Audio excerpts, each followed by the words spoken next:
Les addictions. On se rend bien compte, mais lorsqu'on est concerné par la bipolarité, on a une tendance à être addict. Et ça, c'est assez dur à entendre, mais il faut l'accepter, c'est qu'on est 4 à 5 fois plus à même à être addict à l'alcool, aux drogues et à d'autres addictions, hein. Ça peut être le sexe, ça peut être le porno, ça peut être le jeu, ça peut être le tabac, enfin, t'imagines tout ce que ça peut être. Alors bon, là, je bois de l'eau, mais ça pourrait très bien être mon petit verre d'alcool. Alors, est-ce que tu me croiras ou pas? Je sais pas. À la tienne, en tout cas.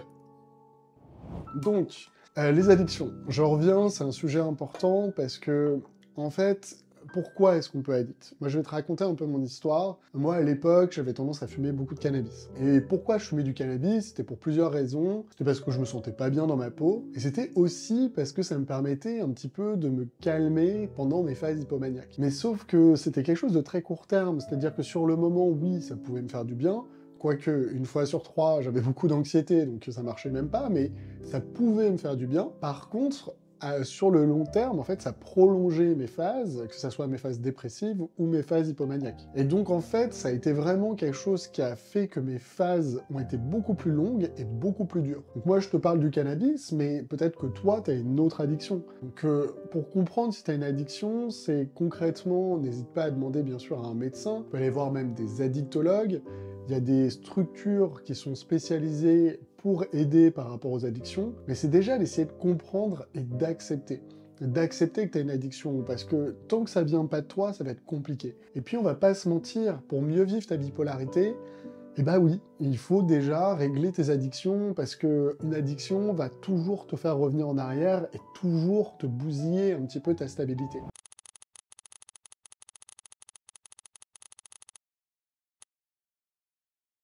Alors au niveau des addictions les plus communes, on va avoir l'alcool en premier, ensuite on a le cannabis, et après il y a la cocaïne. Donc c'est des drogues qu'on utilise hélas un peu trop, et bon bah je te fais pas de dessin, hein, c'est vraiment catastrophique pour la santé. Concrètement, donc les drogues, la prise de drogue va augmenter tes risques d'être hospitalisé de manière très significative, tes risques de déclencher des phases, et tes risques aussi de suicide. Donc surtout, ne prends pas de drogue si jamais t'as des pensées noires et des idées noires, ça va entre guillemets, te désinhiber et te faire potentiellement beaucoup plus passer à l'acte. Donc attention à ça. Et bien sûr, on n'est pas un service d'urgence. N'hésite pas à contacter le 112 si tu as besoin d'aide par rapport à tout ce qui est idées noires. Peut-être deux, trois petits trucs aussi, parce que l'alcool en France, et même dans beaucoup de pays, on a tendance à penser que c'est normal, alors que c'est pas normal. Peut-être quelques petites règles qu'il faut comprendre au niveau du dosage de l'alcool. Parce qu'en fait, on boit de l'alcool comme si c'était normal, sans comprendre les doses, et moi, pour te dire, surtout quand j'étais étudiant, en fait, je me versais des doses de pirate, hein. C'est-à-dire que, en fait, une dose d'alcool fort, je pense par exemple à de l'alcool comme le whisky, une dose, c'est 2 centilitres. Et c'est une unité d'alcool.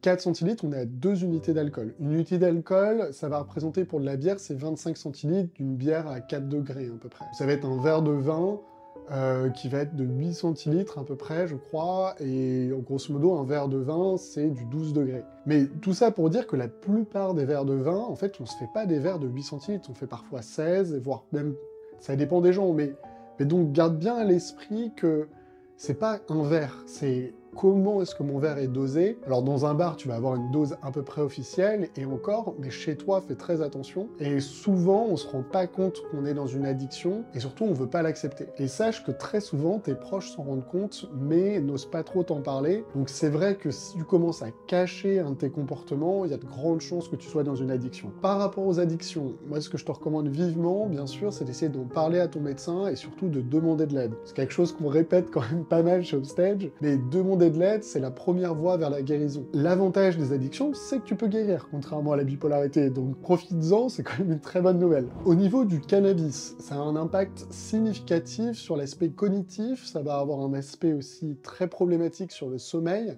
Tu vas pas en fait dormir et tu vas pas te reposer de manière profonde. Moi je me rappelais, je faisais presque pas de rêves en fait lorsque que je fumais beaucoup de cannabis. Et donc voilà, ça c'est des choses très importantes, ça va avoir des problèmes aussi par rapport au fait que ça va déclencher des phases, et ça peut même déclencher une bipolarité. Il y a beaucoup de personnes bipolaires en fait qui n'étaient pas encore totalement, en fait leurs gènes étaient dormants, et le fait de consommer du cannabis va en fait réveiller ces gènes dormantes, et faire qu'ils vont devenir bipolaires. Et après, on peut pas revenir en arrière. La cocaïne, ça c'est encore une autre drogue qui, hélas, est vraiment de plus en plus présente. Pourquoi est-ce que c'est problématique? Parce que ça permet sur l'instant T, notamment en dépression, de sortir de cette dépression. Maintenant, il faut savoir que les effets néfastes vont être encore plus conséquents que pour la population normale. Enfin, normale, je devrais pas utiliser ce terme-là, mais les personnes qui ne sont pas bipolaire. Quand on est bipolaire, on va avoir cette tendance justement à être beaucoup plus addict, et sur ces substances-là, les effets négatifs vont être plus importants que pour la moyenne. Personnellement, moi je touche pas à ça, mais bon,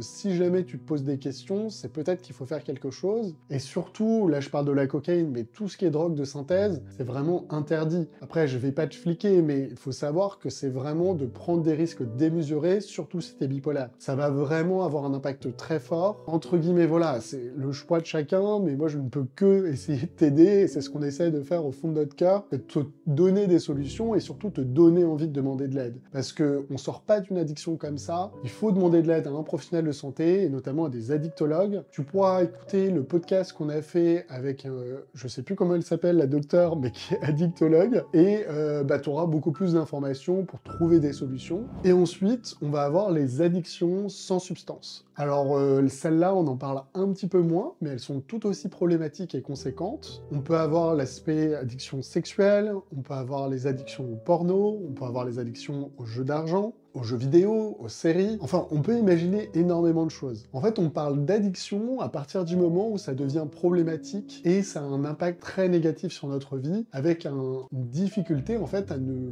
pas le faire. Et c'est vrai que, surtout en phase dépressive, moi, par exemple, je pouvais être addict aux jeux vidéo, à ne pas réussir à décrocher et à jouer toute la journée. Et c'est, en fait, le phénomène est horrible parce que t'es en dépression, t'es en grande difficulté, et généralement, l'addiction va se greffer à cette dépression. Et c'est là où c'est le combo un peu mortel. Pour autant, comme tu vois, je vais bien, et donc on peut s'en sortir, et tu vas réussir à sortir de tes addictions, et je te félicite pour avoir écouté cette vidéo-là, et je te dis à très vite. Ciao!